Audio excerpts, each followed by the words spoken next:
Willie Sutton, the bank robber, used to say, "Why do you rob banks, Willie?" And he used to say, "Because that's where the money is." So if you have a video, you have a video camera, you have a phone, you're making videos, you're trying to make a living, listen to Willie Sutton. Go where the money is. You know where the money is not? The money is not in news. The money is not in journalism. The money is not in documentaries. The money is not in making movies about homeless people as lovely as that. There's no money there.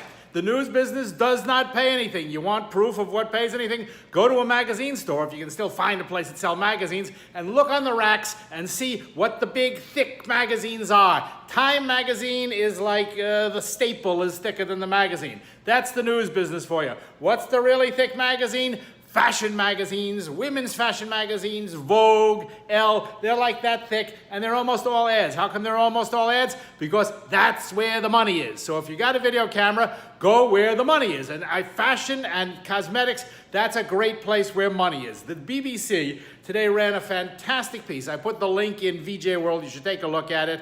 The cosmetics industry, the worldwide cosmetics industry, is a $445 billion a year business. The news business is not a news business, about a $4 a year business. But the cosmetics alone, not just fashion or clothing, cosmetics is $445 billion a year. Now, these are run by a couple of big companies, and they live in terms of image, and they're looking how to outreach their stuff. And it used to be that they hired famous actresses to be their representatives, and they paid them a lot of money, Elle Fanning for L'Oreal and stuff like that. But this is all changing. This is what the BBC is talking about, because average people are starting to take their cameras, their phones, and they're starting to make videos online about cosmetics. Now, look at me. I don't know from cosmetics. Talk to Lisa. She knows cosmetics. But I do know that how you make a living with video is to go after the money. Don't wait for the money to come after you. So the top 5 video vloggers in terms of the cosmetics and makeup business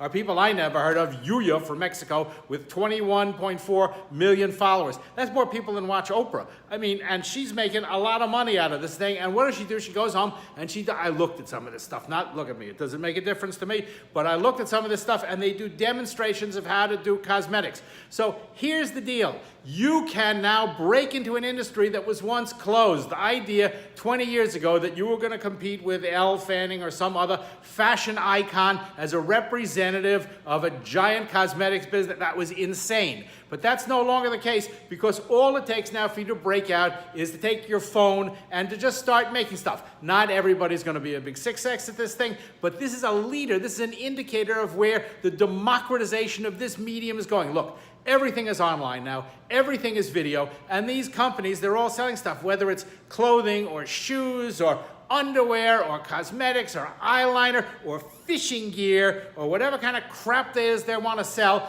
They are looking for ways to get to the public. And you can become a representative, and you can start to create content because it doesn't cost you anything anymore. You know, I wrote a piece some time ago called "What's Oprah Got That You Ain't Got?" Oprah once had studios and cameras and NBC and all that kind of stuff. But now, frankly, if you got a phone and you got the internet, you got everything Oprah's got except the chutzpah to go and do it. So if you have a thing you have a personal passion for, whether it's cosmetics, which clearly is not my thing, or whether it's clothing or fashion or fishing gear or travel or whatever your thing is, for crying out loud, just start to make stuff. It doesn't cost a damn thing. Just start to make stuff. And if you're smart, go where the money is, because the money is looking for you.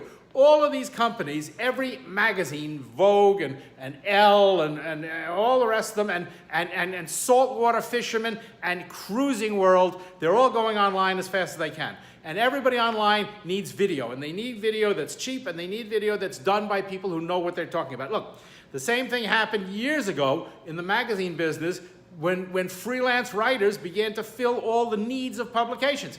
Go take a magazine and take a look at the masthead. They don't employ very many people.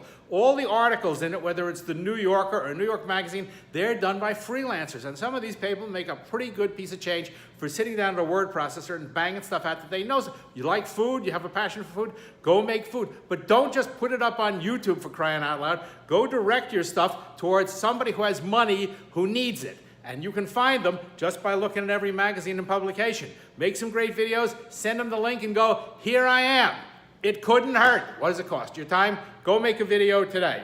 And if you want to learn how to do it best, go to thevj.com. Clearly, that's my business. See you later.